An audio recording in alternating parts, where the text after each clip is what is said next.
मेरे प्यारे बच्चों, नेक्स्ट क्वेश्चन हमारे पास में 104th क्वेश्चन है। क्वेश्चन में गिवन है uniform disc board of mass capital M and the radius capital R is fixed on horizontal plane and free to rotate along the vertical axis through its center.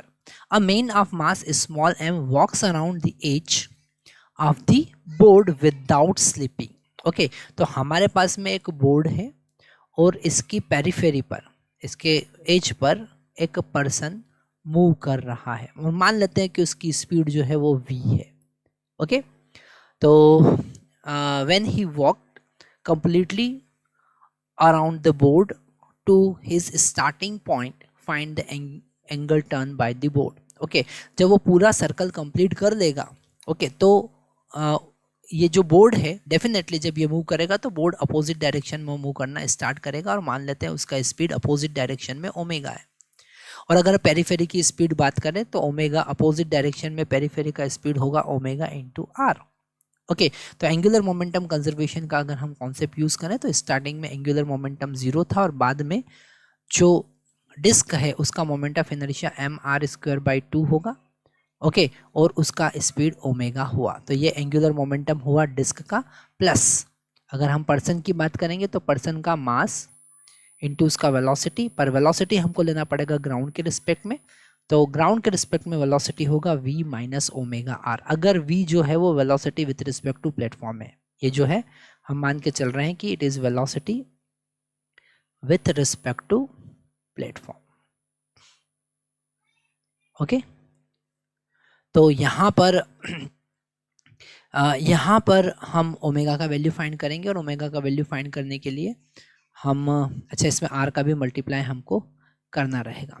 तो omega का value find करने के लिए हम यहाँ पर यहाँ पर एक छोटा सा कॉन्सेप्ट हम देखें कि जो डिस्क का एंगुलर मोमेंटम है वो अपोजिट डायरेक्शन में होगा, या आप लिख सकते हैं कि डिस्क का जितना एंगुलर मोमेंटम अपोजिट डायरेक्शन में होगा उतना ही एंगुलर मोमेंटम पर्सन का होगा। दोनों का angular momentum equal and opposite direction में होगा, that is the conservation of angular momentum. So mr²/2 into omega हम लिख सकते हैं। ओके, तो ओमेगा वाला टर्म हम अगर अपोजिट साइड लेकर आते हैं तो mr²/2 प्लस हम यहाँ पर लिख सकते हैं small m omega r² which is equal to mvr। Okay, यहाँ पर एक आर हम कैंसिल कर सकते हैं और यहाँ पर हम ओमेगा का वैल्यू फाइंड कर सकते हैं। तो ओमेगा का वैल्यू हमको मिला mv divided by capital M/2 plus small m, okay, into r. Okay, तो ओमेगा हमको मिल गया। इसको थोड़ा सा और हम सिंप्लीफाई कर सकते हैं तो हमको मिलेगा 2mv divided by capital M plus small m 2 small m into capital R। ये हमको ओमेगा मिला। अब ओमेगा मिला मतलब ये डिस्क कितनी स्पीड से गोल घूम रही है वो हमको पता चल गया।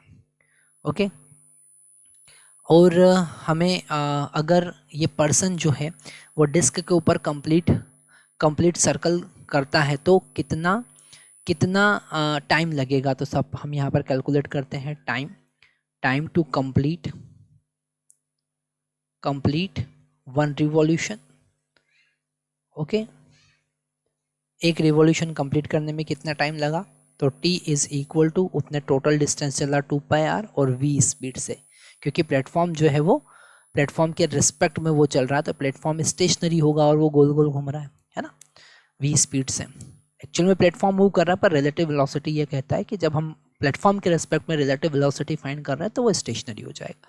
तो t पता चला। अब हमको थीटा अगर फाइंड करना है कि ओमेगा स्पीड से t टाइम में कितना एंगल चला, तो यहाँ पर हम ओमेगा इंटू टी कर सकते हैं।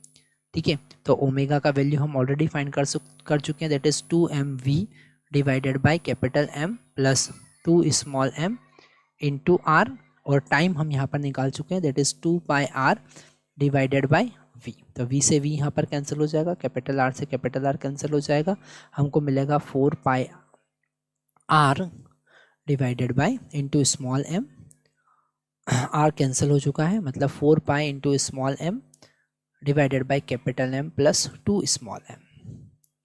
That is our answer. Thank you very much.